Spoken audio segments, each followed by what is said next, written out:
regardless of our position, regardless of our condition.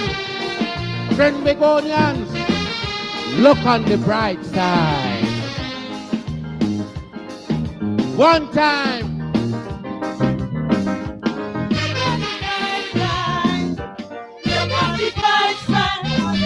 Hold your head up. Hold your head up. Life may be rough. I tell you, times may be tough, but we must keep going. I feel the pain. Yes, we keep pulling strain, but we must keep fighting. Regardless of how it comes, we just can't surrender. We got to keep working towards a better future. We would never be always down and fighting to stay off the ground. You must remember, all day would come.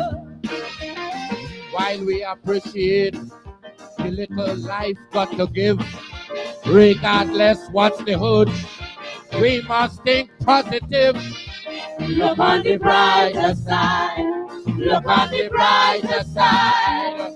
Because I see a silver lining behind this great cloud we're passing. Look on the bright side.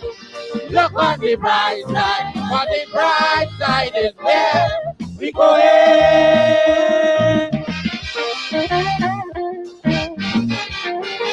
No more negative thoughts.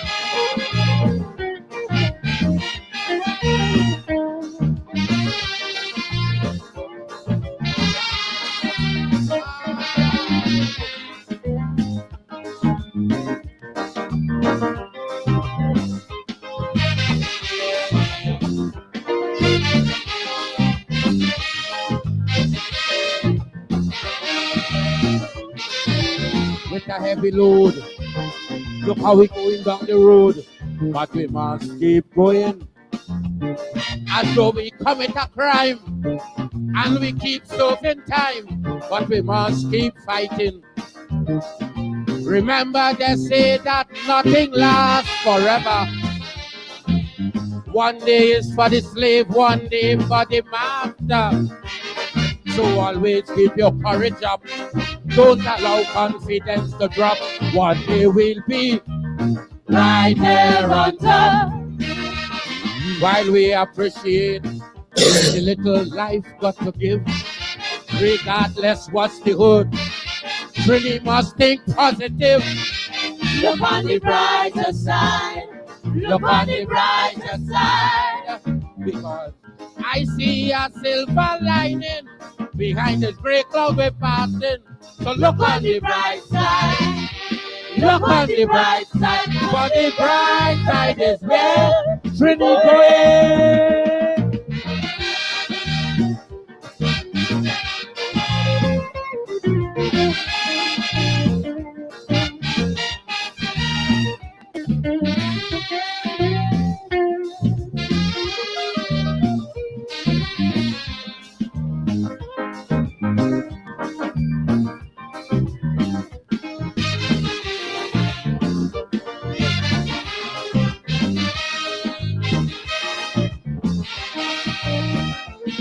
I said the journey may be long.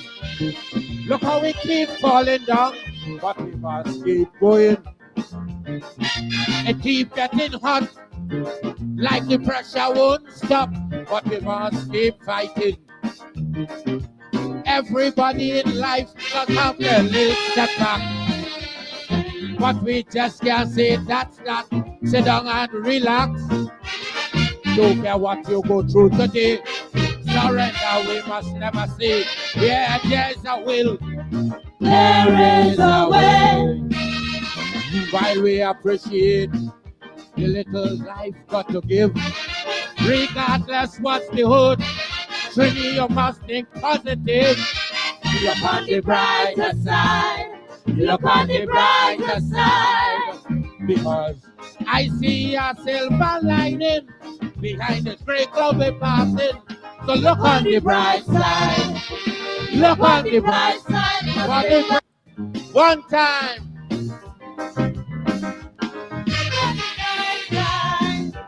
Look on the bright side. Hold your head up. Life may be rough.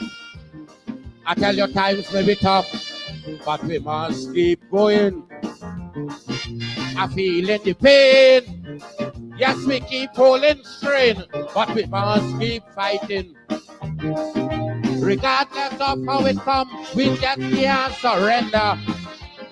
We got to keep working towards a better future. We would never be always down and fighting to stay off the ground. You must remember, all day would come. While we appreciate the little life got to give, regardless what's the hood, we must think positive. Look on the brighter side. Look on the brighter side. Because I see a silver lining behind this gray cloud we're passing. Look on the bright side. Look on the bright side. For the bright side is where we going.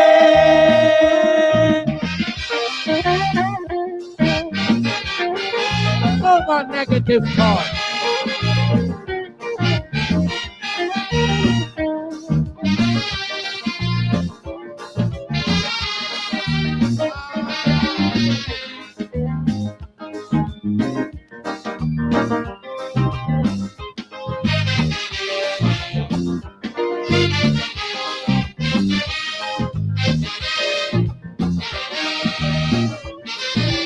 With a heavy load, look how we going down the road, but we must keep going.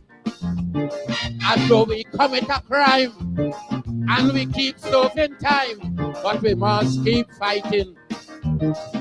Remember they say that nothing lasts forever. One day is for the slave, one day for the master. So always keep your courage up. Don't allow confidence to drop. One day we'll be right there on top. While we appreciate the little life got to give, regardless what's the hood, really must think positive. Look on the brighter side. Look on the brighter side. Because I see a silver lining behind this gray cloud we're passing. So look on the bright side. Look on the bright side. For the bright side is where Trinity going.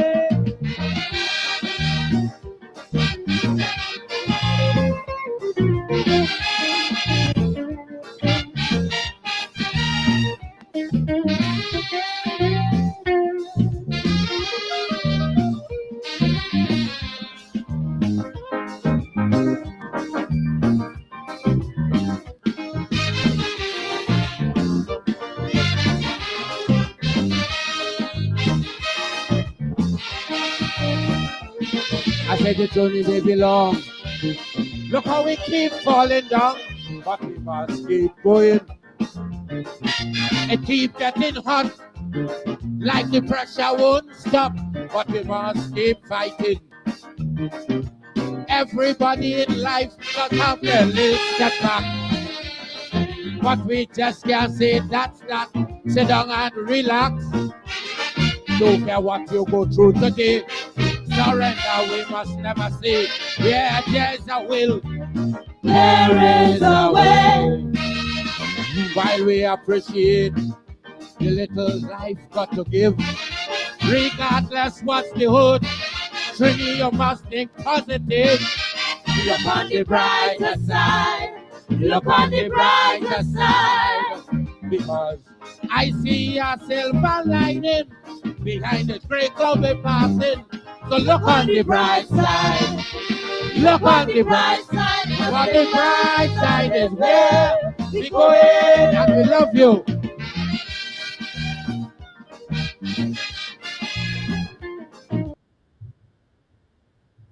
Look on the bright side. For the bright side is where we going. Optimism, the prophetic tradition, the Black Stallion, Dr. Leroy Calise. optimism, prophecy. Look on the bright side, for the bright side is where we're going. We may be down today, but tomorrow we're going to be up. There may be setbacks today, but tomorrow we're going to come roaring back again. Tomorrow on Friday, the Partnership for National Unity, APNU, will be in Linden for a street parliament. Good evening to all of you in Linden. Please make sure you come out tomorrow for the street parliament. Their parliament has not been convened since the end of the budget debate, but we in the APNU are determined that we are not going to be deterred by that. And so tomorrow at Linden, in Linden, we take Parliament there.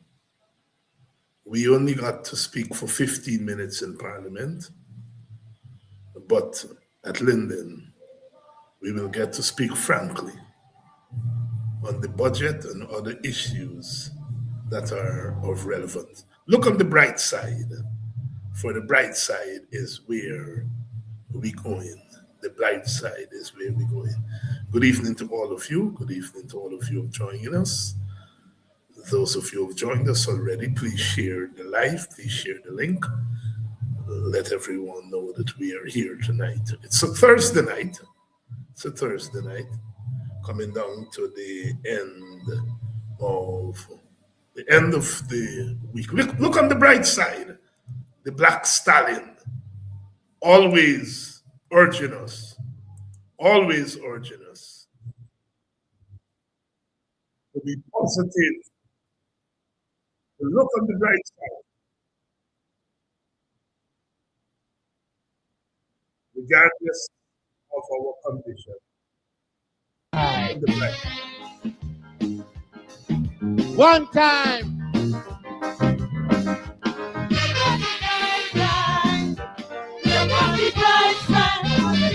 Hold your head up.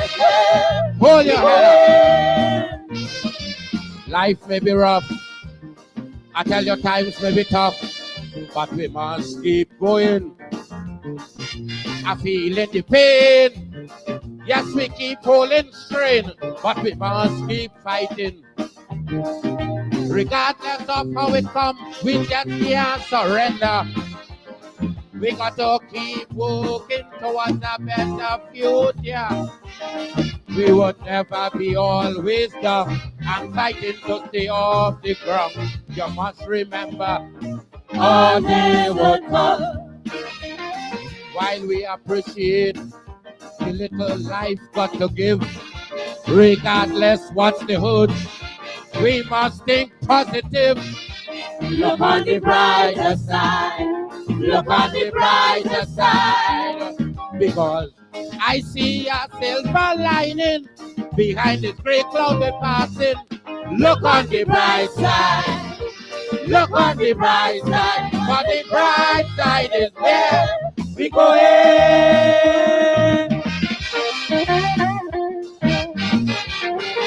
No more negative thoughts.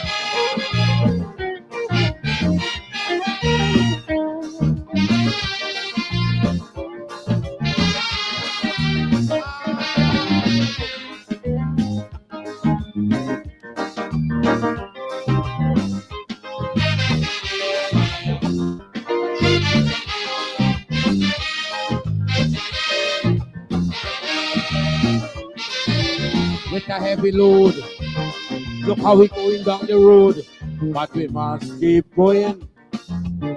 As though we commit a crime, and we keep serving time, but we must keep fighting. Remember they say that nothing lasts forever. One day is for the slave, one day for the master. So always keep your courage up. Don't allow confidence to drop. One day we'll be right there on top. while we appreciate the little life got to give, regardless what's the hood, Trini must think positive. Look on the brighter side. Look on the brighter side. Because I see a silver lining behind this gray cloud we're passing. So look on the bright side. Look on the bright side. For the bright side is where Trini going.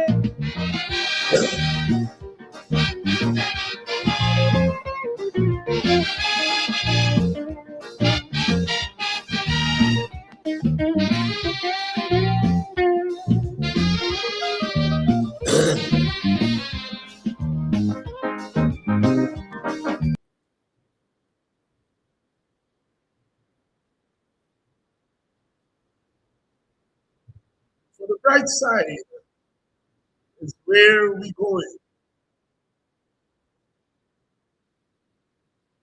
We know that sometimes we feel as though all is lost and we throw in the towel, we opt out of the struggle,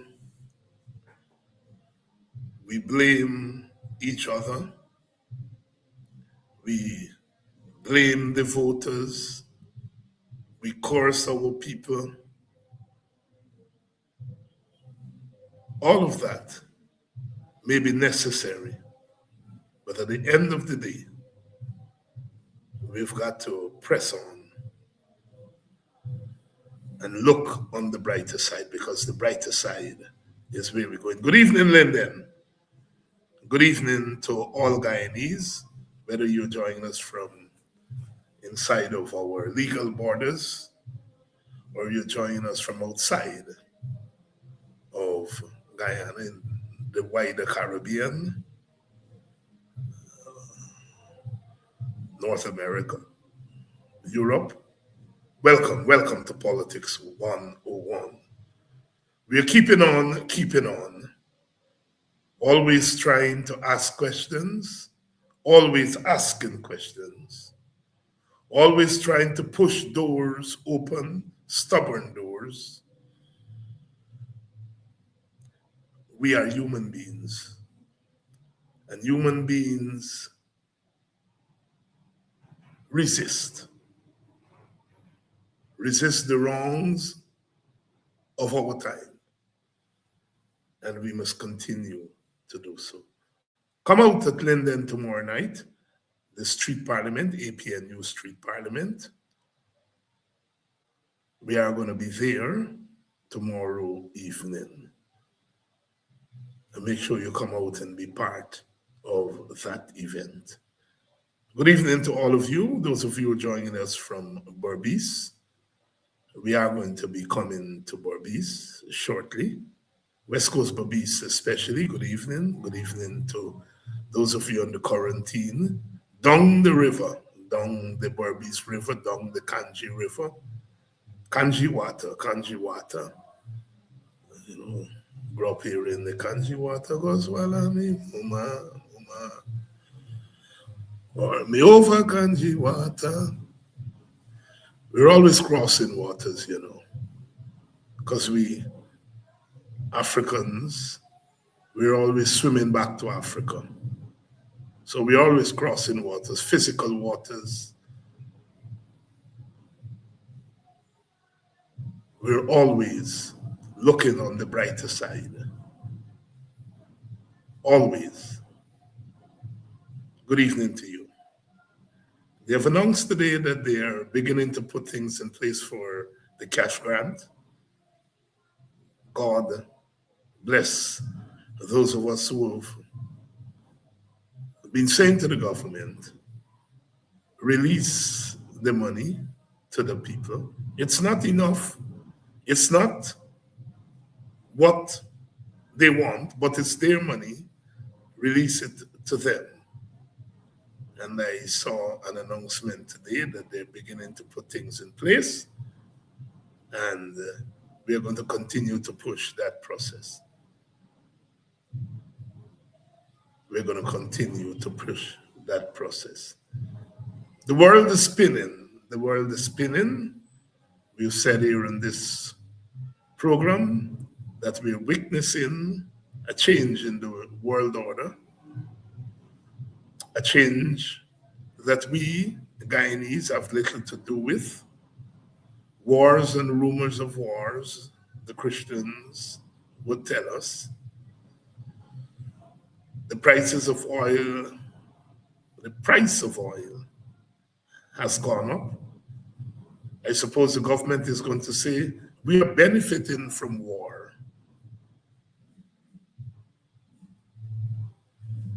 Wars and rumors of wars.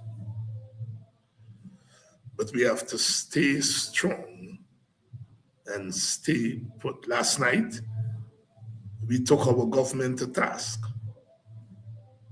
We made the point that our government has no right to wash its mouth in Cuba or any country in the world, because our government, our status quo, is as dirty as any dirty status quo around the world. We have elections where parties participate, but once one party wins that election, they control the country like a one-party state. The other parties have no significant say. We can speak as we speak, always, but we are shut out of decision-making. And so our president has no moral or political authority to preach to the rest of the world about democracy.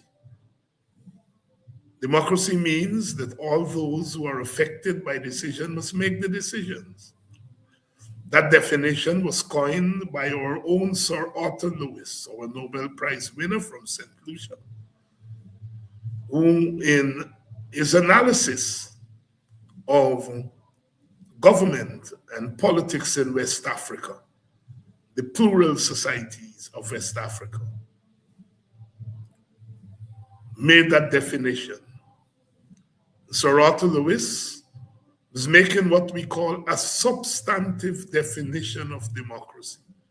There's what you call the formal definition of democracy,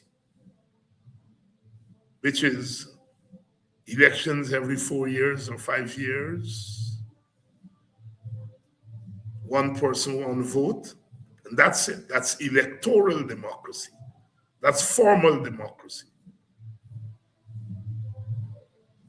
But substantive democracy says having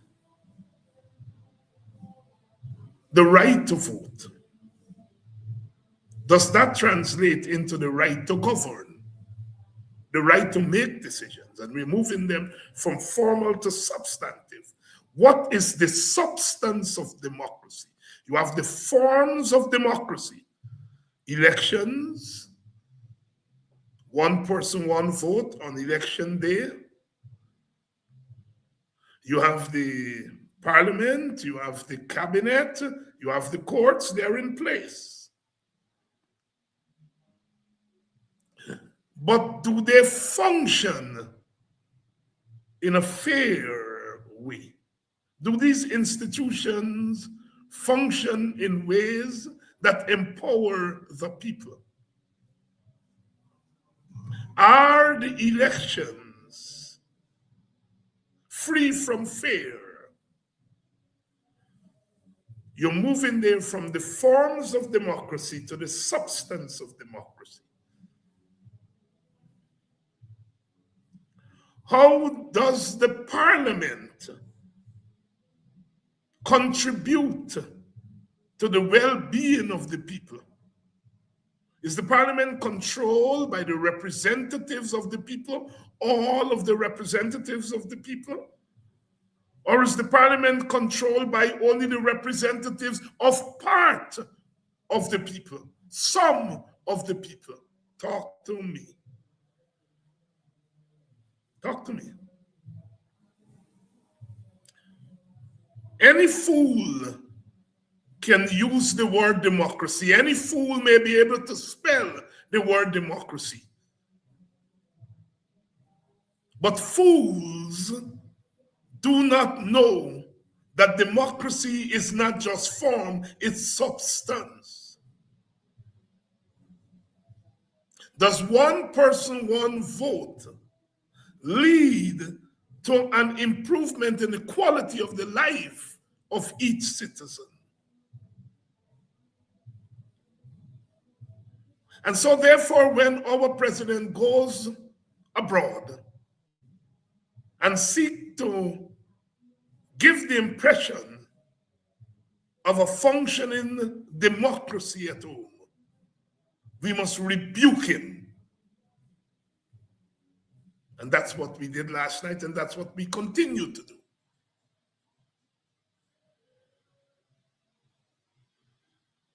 That's what we must continue to do. We are not living in a democracy. Sometimes in opposition, people talk about our democracy. At best, as Dr. Henry Jeffrey would argue, we are living in an autocracy, an elected autocracy. We have been paying attention to elections in recent times, especially the 2020 election and the 2025 elections. And neither of those two elections has passed a democratic muster. The European Union and the other observers have said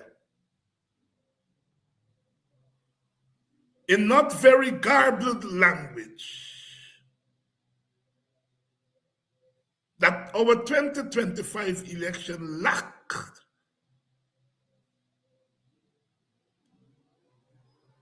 democratic substance. We are constantly fighting to democratize our politics and democratize our society.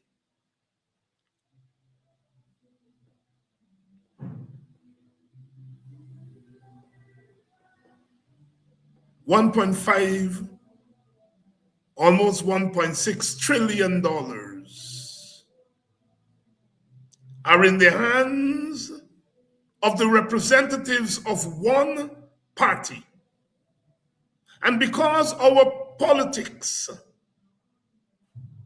are divided along ethnic lines, unfortunately, when one party controls, that translates into one ethnic group controlling, or the representatives of one ethnic group controlling,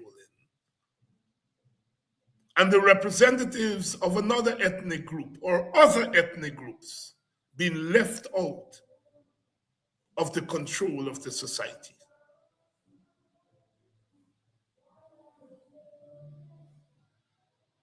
That is not democracy. Again, Sir Arthur Lewis says, democracy must mean that all those who are affected by a decision must be at the table to make the decision.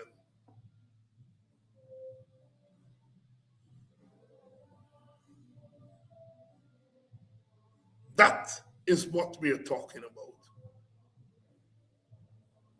And in Guyana, our system is bereft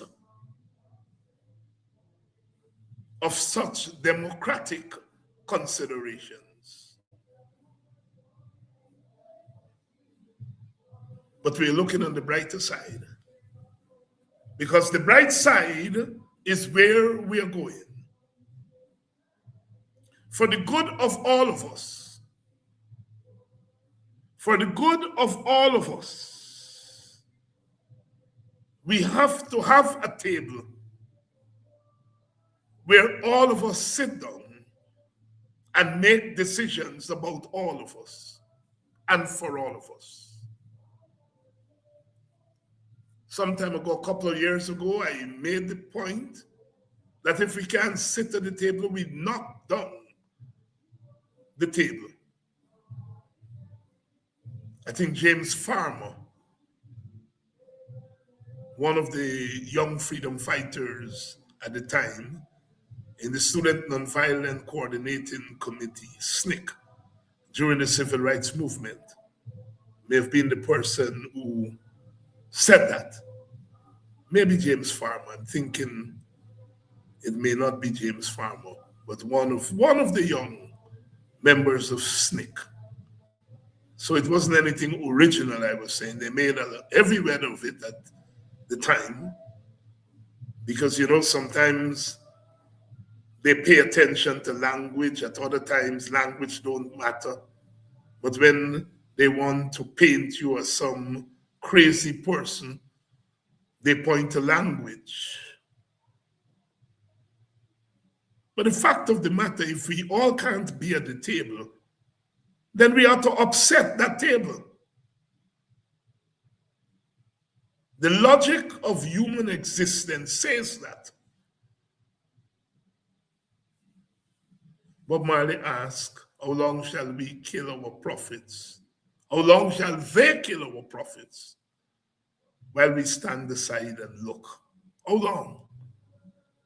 And they're constantly, every day, killing our prophets physically, killing our young people, creating conditions for our young people to kill themselves.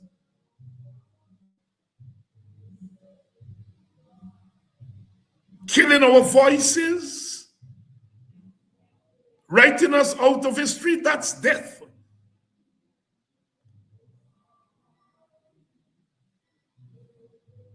That's death.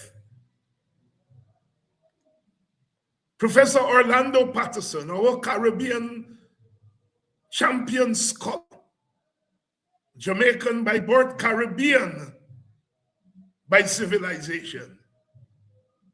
He coined the concept of social death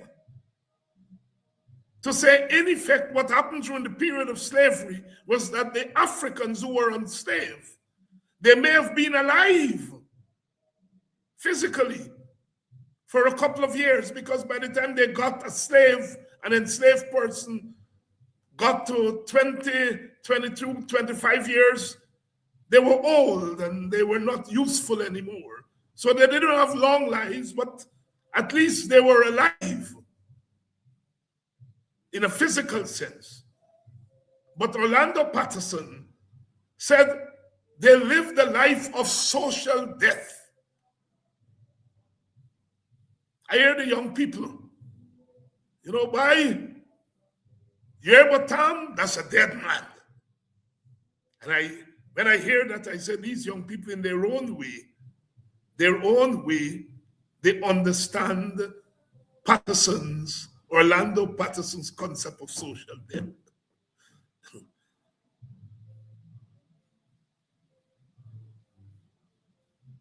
You're from Dubai, that's a dead man by. He's alive physically, but the local parlance is saying socially he's dead. And that is what Patterson argued, social death. When you don't have enough money to have 3 square meals with the kind of nutrients that you need for your body. Dr. King talked about nutrients for the body and nutrients for the mind. When you are bereft of 3, you don't get 3 square meals. That's social death. Social death. Mother wakes up in the morning. She's not able to muster a meal to send her child to school. That's social death.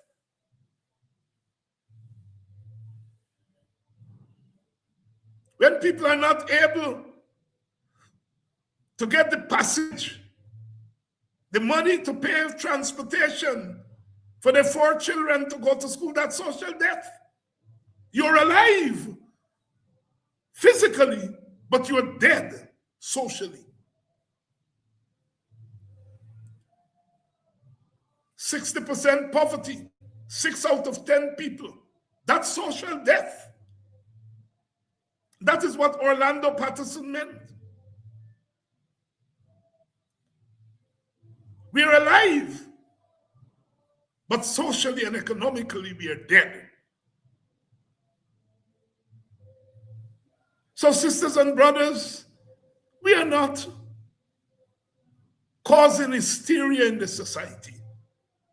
We are basically speaking about what is true, the lived reality of our people.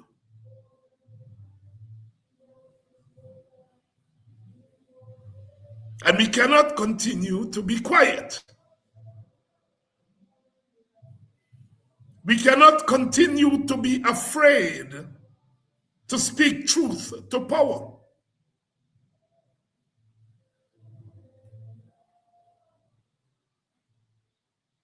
During my address during the debate, I invoke Martin Carter. Everywhere the faces of men are strained and anxious. The PPP people were angry at me. What are you talking about? But Martin Carter talked about that in 1953. Everywhere the faces of men are strained and anxious. And if you can't guarantee that you're going to get a proper meal tomorrow, you are anxious. And it shows on your face.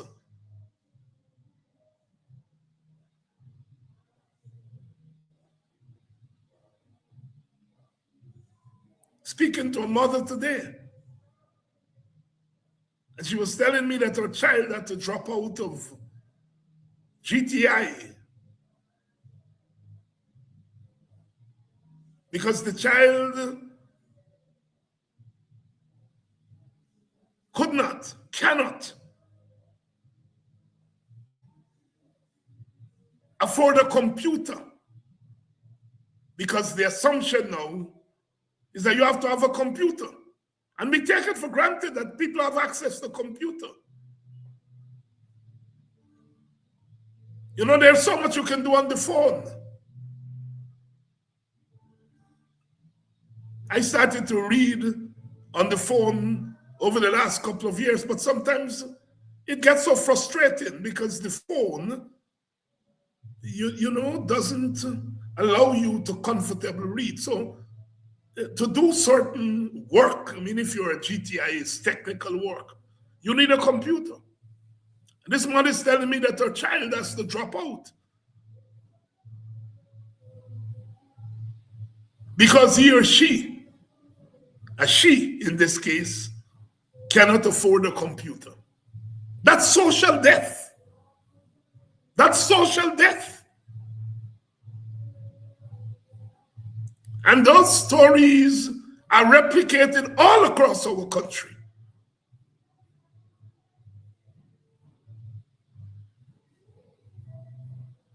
And our government walks around and gives the impression that all is well.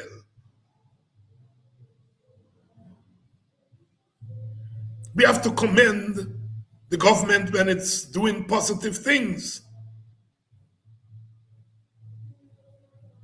But government may do macro things. The question is whether those macro mean big, whether those macro things have micro effect, whether big things trickle down to the individual and the family. 50% of our budget is on infrastructure, roads and buildings. Good. We need physical infrastructure.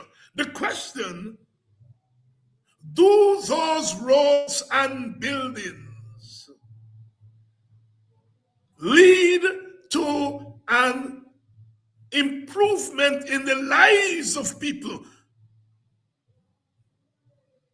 An apparent improvement. the government has to make the case, and it has not made that case, that the expenditure on infrastructure is having a positive effect on the lives of the individual and the family. Yes, we know when you spend on infrastructure, it's indirect. But at some point, the indirect has to become direct. And I don't think the government has made that case. I am sure they've not made that case. How do roads, the existential threat in our country today is poverty? Poverty. The mighty shadow said poverty is hell.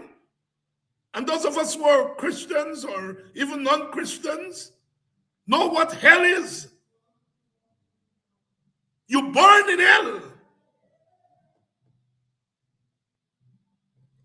And so when you have poverty, when more than half of your population is trapped in poverty, they're living in hell. They're burning in hell. How do your expenditures on roads and buildings and bridge get those people out of hell?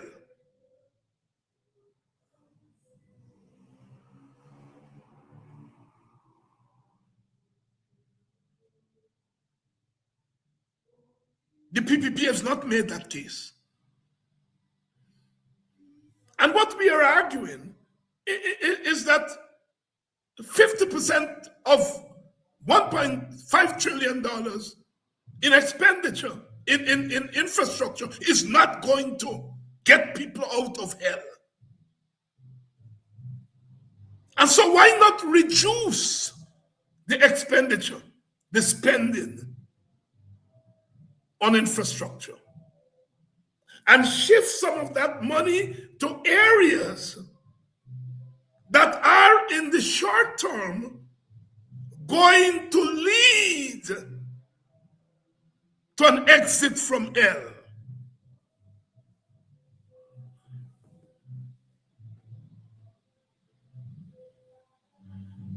If people are guaranteed better incomes, it means that their spending power in the market is going to increase.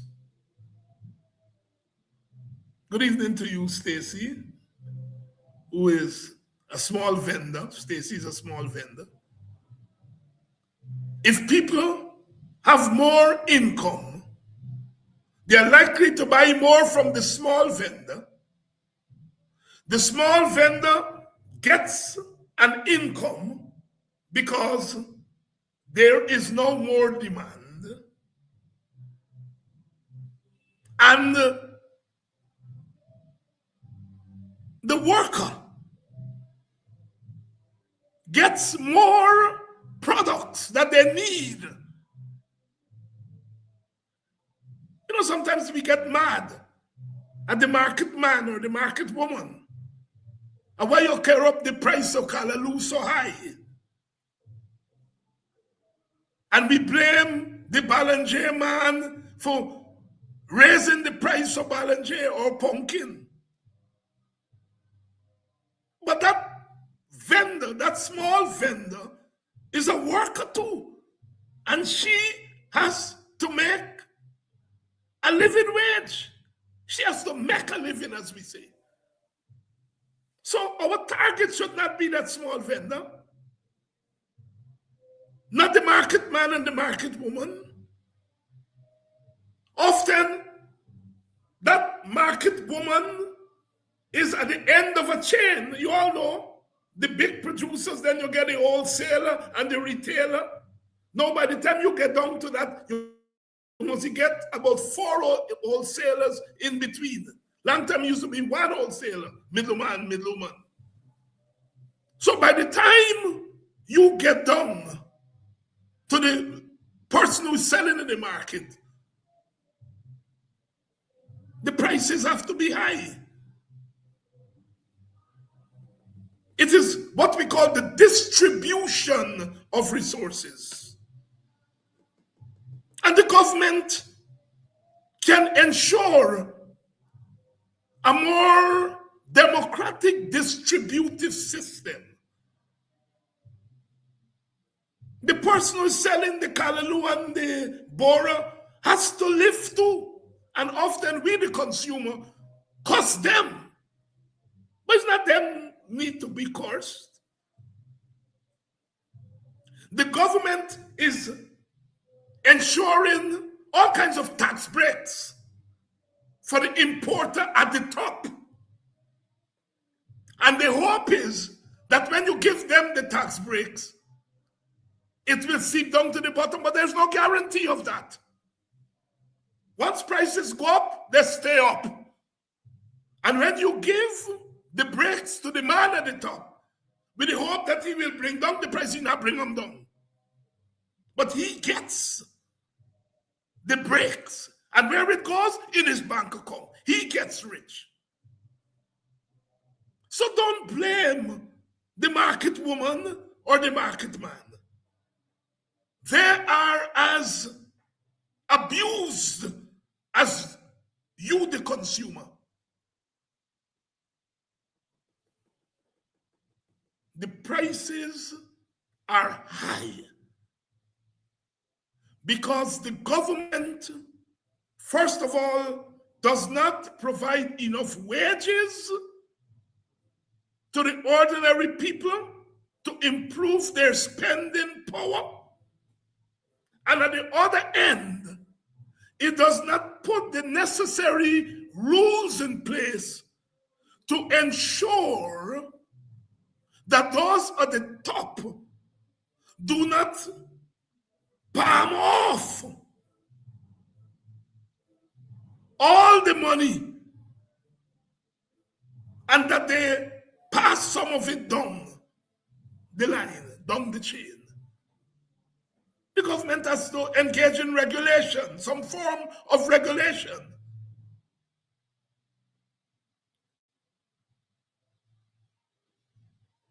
We've talked so many times, more farm-to-market roads. I live in a village here, they've been talking about farm-to-market roads forever. I made a personal initiative, representation in 2019, just before the election. I think I can say, I can call the name of the minister. Minister Raphael Truckman. You know, sometimes they say, what David Hines ever do for black people? And I made that representation to Mr. Truckman, and he was prepared to work with me to get a farm-to-market, 2 farm-to-market roads here in Buxton. And we had begun, he approached some private sector people, and the hope was that they were going to win the election, we were going to win the election in 2020. And with the help from the private sector and help from the government, we were going to get farm-to-market road. Unfortunately, the elections were rigged and we were rigged out of power. And so Buxton up to today, 10 years later, no farm, 6 years later, 7 years later, no farm-to-market road.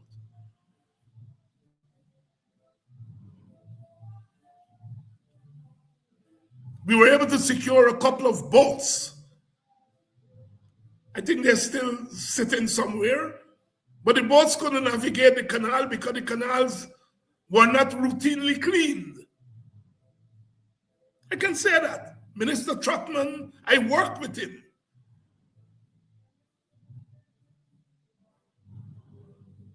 You see, when we talk about what David Hines ever do for black man, see, I'm not concerned just with helping an individual here and there. We do that every day. If I walk down the road and somebody asks me for money to buy a meal, how can I say no if I have it? But I'm concerned with more than that.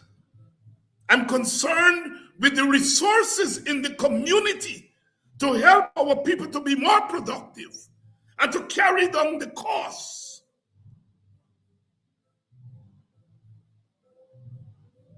Of products. Every Sunday morning in front of where I live here, there are about 6 to 8, mostly farmers, who manage to bring things out of the back dam. I don't know how they do it. They manage to bring greens and vegetables, and they come in front of here early Sunday morning, and they have this little market. People come out here early, 6 o'clock. By the time 7:30, the market is over. And those people are here to sell their greens. I buy stuff out here. The cost is reasonable. When I talk to those men and women who sell out here, clearly what they're doing is a community service. They're not making any big profit. When they tell me about the time and money that is involved in planting and nurturing, the price that they sell to their fellow villagers here is very low. And they don't make any big profit. I know that, but I didn't do the calculation. But those prices can be low if they are able to bring their produce out. First of all, they don't plant plenty because they can't bring them out. So they plant just enough to bring out and to think. We don't have a market here in this village. As you know, you all know in most African villages, they don't have a market. But I applaud those people. There are no more than 10, 12 of them. But every Sunday morning, they're in front of here, and they provide that service. As I said, mostly at a loss. Making just enough, as they say, to break even and maybe make a little small piece. But they could do better. Our government talks a lot about roads and bridges. Where are the farm-to-market roads in communities that need them? There are farm-to-market roads in some communities. God bless those communities, and God bless the government. But what about the other communities? Somebody was asking me yesterday, it's a question I get all the time.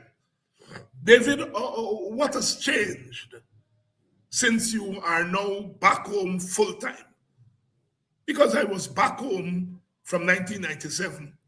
I left in 1987 and I finished studying in 1997, and I started to come back home part-time. I would be here during the August holidays, during the Christmas holidays. That amount to about 4 months. Thank God for the job that I did. I didn't have to be on the job 12 months a year. You know, we teachers and professors, we get what is called research time, because we're supposed to be researching during that time, and so on.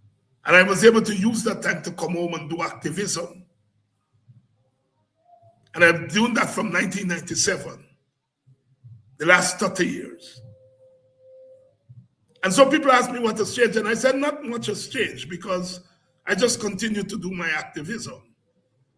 It is just that instead of being here just 4 or 5 months, I'm now here 12 months. But I remark what has changed is that by being here permanently, I am hearing things that I may have missed when I wasn't here 12 months of the year. Because you know, the thing is, when you come from May to August, you left August, by the time you come back December, it's like you have to start all over again, because things are moving so quickly, things are changing, most times for the worse, sometimes for the better. But when you're here all the time, you're stringing the pieces together day by day. And that is what has changed for me. Is that my activism has continued. That has not changed. What has changed is that I'm picking up some things. And one of the things that I'm picking up is the way people have to, on a daily basis, figure out how to survive. It's not easy. I'm able to mind people's business more. That is, figure out how much people are making on a daily basis when they come and put up them little stand. My friend and comrade Ogunse always rebuked me and others and said, this little stand story, we have to go beyond that. And we have to have our people into real small business and medium-sized businesses for them to make money. Can't make money on these little stands. And I am learning that. That is something I'm learning by talking to people, observing prices. Went the other night to buy plantain. The girl tell me, I said, what a pound? She said, $2.60. 2 weeks ago when I went there, she said it was $2.50. She tell me $2.60. She said, but 2 pounds for 500.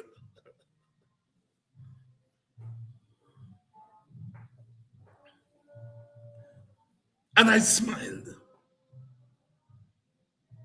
Because in order to meet the community, $20 makes a difference. If you got $2.60 a pound, and that's boxing price, because they tell me in Georgetown is $300 and $320 and $340. But in order to shift, she's selling 2 for $5. If she sell at $2.60, it will be $5.20. And I asked her, she said, Dr. Hines, it makes a difference. $500 or $520, that $20 makes a difference. Makes a difference. And that is the condition of our people. And the government doesn't talk about that. The government, I don't think, knows about that. And if they know, they don't care. We are spending 40 billion on this, 40 billion on that. How much you're spending on the individual or the family?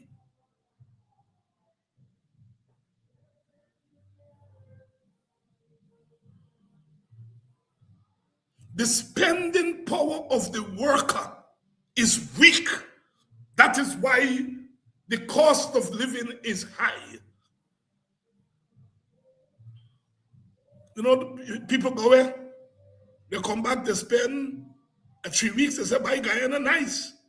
Because they come with spending money and they can afford to buy things at the price. So Guyana nice. But for the person there who's living on fixed wages, a fixed wage, when the prices go up and your wage don't go up, the cost of living gone up.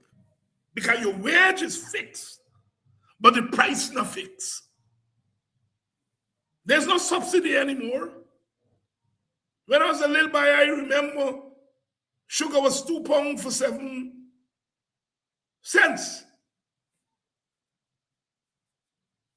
I think flour was 2 pounds for 13 cents. Those days they used to what they call subsidized prices. You couldn't raise the price of sugar. You couldn't raise the price of flour. You couldn't raise the price of fry oil. Those things were basic. The government make sure that they put a cap on it. Today there is no cap. So the prices of those things can go up, but your wage remain fixed. That is the basis of the high cost of living.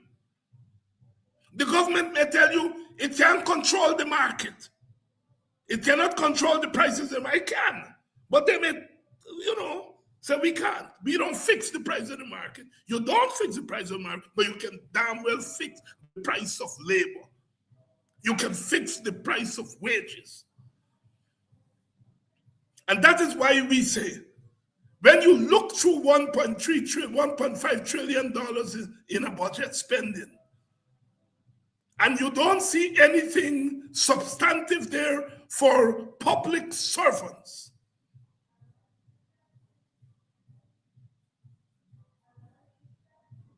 then you understand that public servants are in trouble when they go to face the market.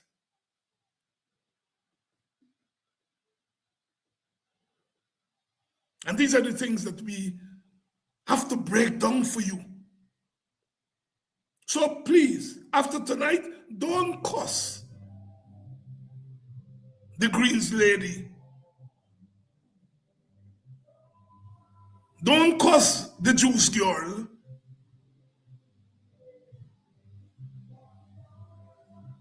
Because they are workers too. And they have to live.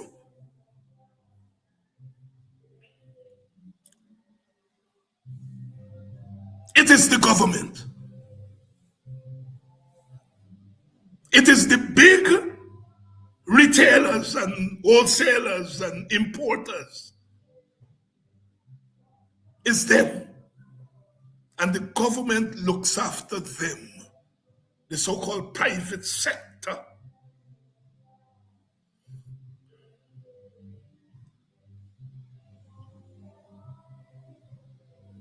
So you cannot tell us,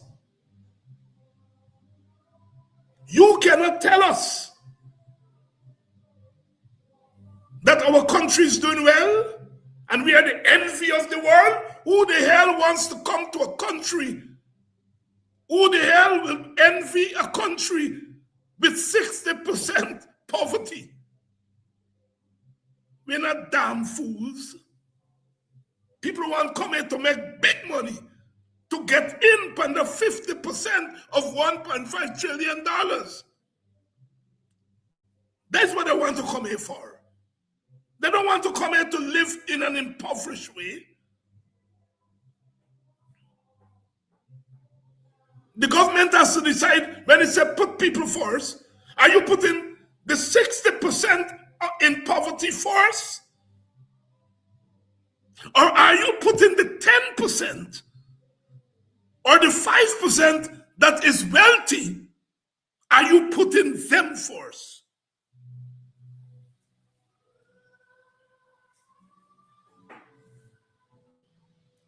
Look, let me be clear. These problems that I'm talking about are not easy. That's why they're problems. They're not easy. So I don't want to sit there and pretend that there's some magic in getting rid of poverty. There's no magic. To get rid of poverty, you have to want to get rid of it. You have to be intentional about it. You have to craft policies, not one policy, but connecting policies to tackle that chronic systemic institutional problem. So I start there. That the government doesn't wake up one morning and say, we're going to end poverty and end it. It doesn't work like that. I know that.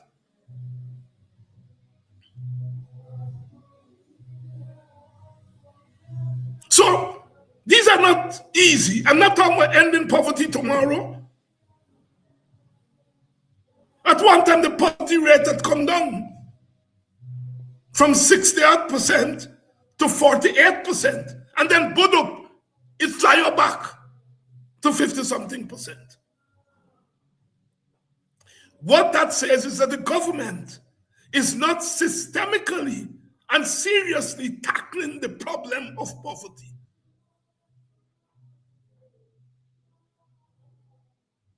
I asked a lady today who told me she tried to drop out because she had get a computer. She said, one computer is $80,000, another one is $60,000.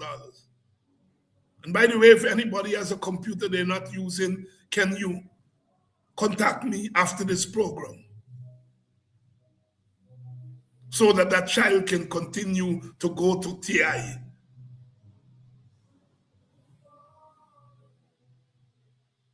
You can contribute in kind. If you have a computer, just tell me.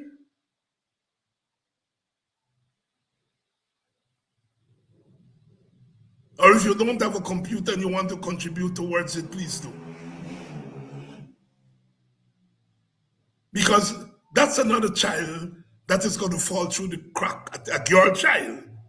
At your child. In an environment where, in the old days we used to say, boys are vulnerable, by child vulnerable. But today girls are more vulnerable than boys. So if you all can help, just get in contact with me. And thanks, I think there are a couple of people. Somebody is saying here, Bantu King is saying he has 2 computers for me. All right. All right.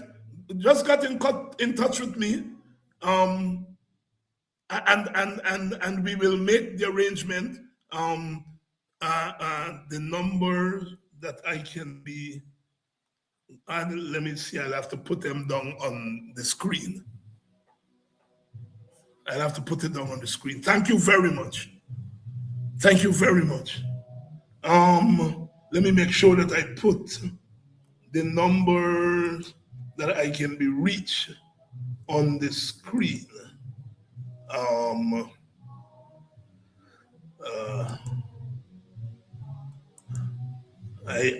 will make sure I put the number on there on the screen that I can be reached. Thank you very much.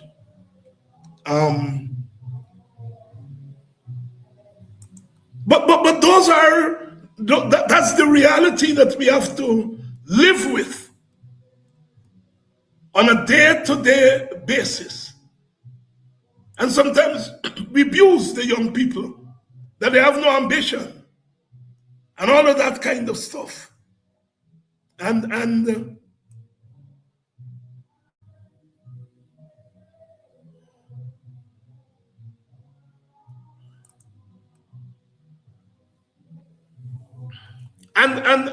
it's no fault of theirs.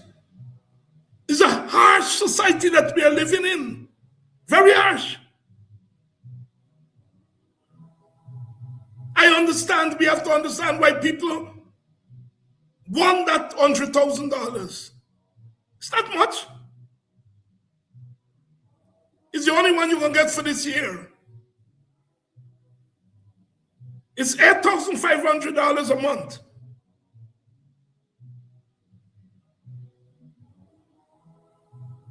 Is less than $3,000 a day. That's what it is. No, it's not anything big. They will actually be spending $60 billion on cash transfer. $100,000 is $3,000 a day or less.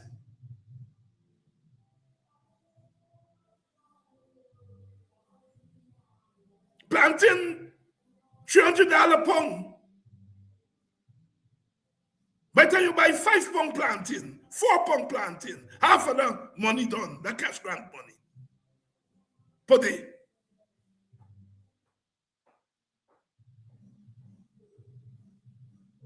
And so, sisters and brothers, we have to look on the brighter side. We have to look on the brighter side. We have to look on the brighter side. Because we cannot give up on this. Tomorrow at Linden, we are going to be there. Some of the parliamentarians will be speaking. Those of us who are not speaking, we will be there on the ground to meet, to listen. Because we have to break down doors. This is about politics, but it's also about life. It's about combating social death. That little child, that girl who has to drop out from GTI because of a computer, she's been condemned to social death. But where does she go next? The next thing she get a baby, and then we gonna cuss, oh, the little girl, the slack, and the this, and This is a cruel country to the poor.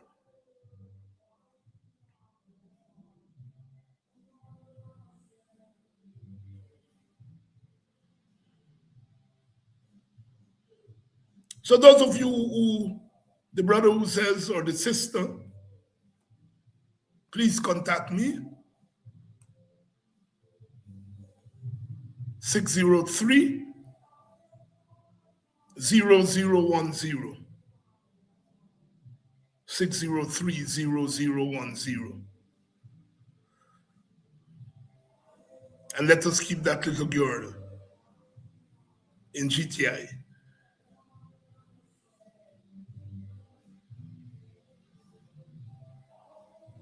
We have to do what we can do on an individual basis. But all we are doing is holding strain,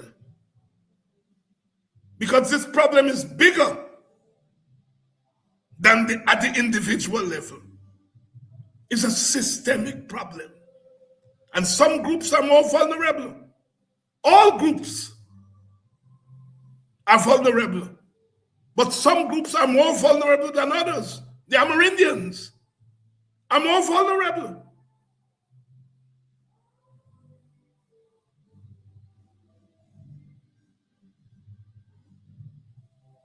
I was talking to a friend the other night. She was preparing dinner for her children. Well, not dinner, breakfast for next morning. And she said she cooking Edo leaf up at Linden. I mean, actually the price of Edo leaf. Jesus. When I was a little boy going to Linden, Edo leaf, people used to throw away Edo leaf. Now Edo leaf is man in Linden. Because Linden, you get all them Edo and Tanya and all them things there. And Edo leaf, me understand, is a man in Linden. But imagine what is Edo leaf outside of Linden here on the coast. And it occurred to me that every now and again you could go and get a Edo leaf, cook up somewhere, you could get the Edo leaves through. And I realized them thing you're not seeing them here and they're being sold now. Because Edo leaf is a man. Edo leaf.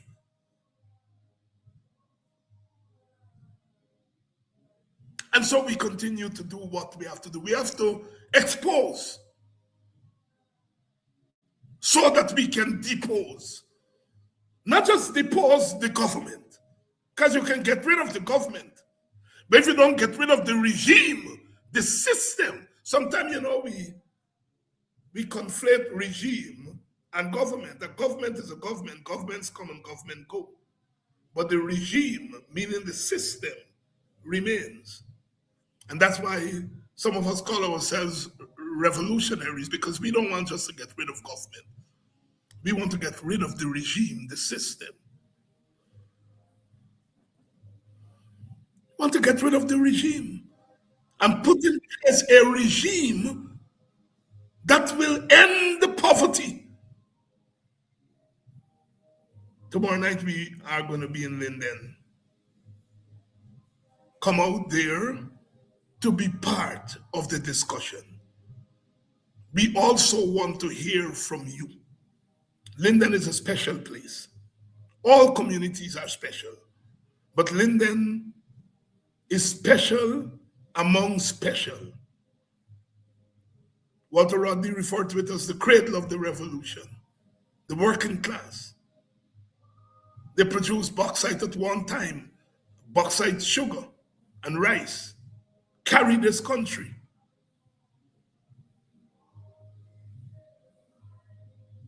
Today, Linden is hurting. Linden is experiencing social death. Orlando Patterson, social death. But we got to look on the brighter side, because the bright side is where we're going. So we're not going to be on air tomorrow night with the program, but we will be streaming.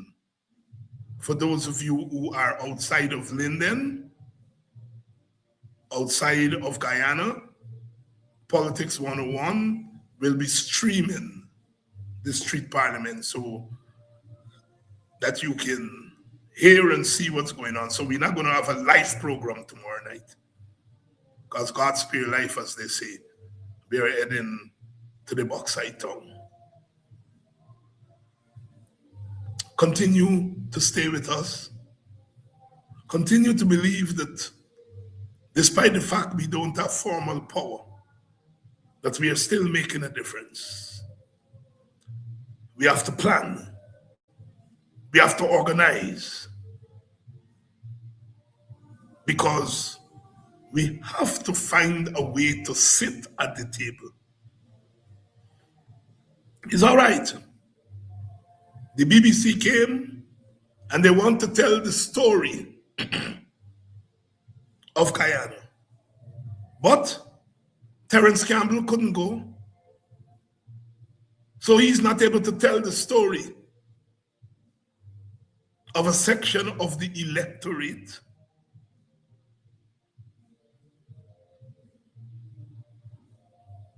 Drummond's son is there to tell the story of the private sector.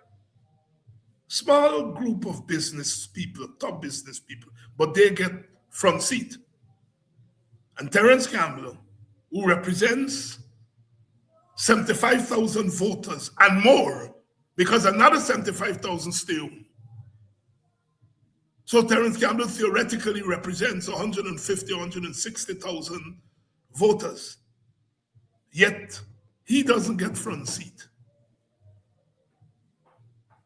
Is the system fair? BBC allowed itself to be manipulated by the government. They said they don't want Campbell. They want the leader of the opposition because they think they have the measure of Azadin. So they figure, well, Azadin I know too much about them stories. So they're going to go there, he's going to go there, and they're going to try to make him a fool. Well, Azadin said he ain't going. He sent Sister Tabitha Sarbo Ali. And what they said promptly, oh, she didn't represent herself. So it shows that they are playing games with the BBC thing. They wanted not for the opposition to go there to represent its interests. They wanted to play games to beat up the opposition. That is what passes of politics today.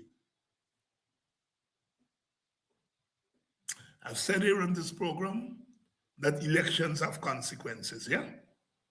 And those of our supporters who decided to stay home because they didn't like Aubrey Norton, some of us decided that we were going to vote for another party because we didn't like Aubrey Norton. Well, no. Look where we're there. We don't have a formal voice. But the people have spoken. And I ain't crying. I ain't crying. I'm just saying elections have consequences. Elections should not be the only way, the only means of determining your influence. Whether you get one seat, a Manza with a one seat should be represented because she represents 4,000 voters or how many she got. Much more if you have 12 seats.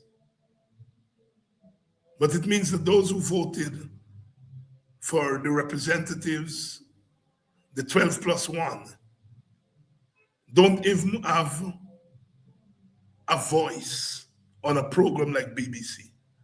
Elections have consequences. We're not crying, we're looking on the brighter side. But the brighter side is I'm addressing APNU supporters, all your learn, yeah? Staying home in an election weakens yourself.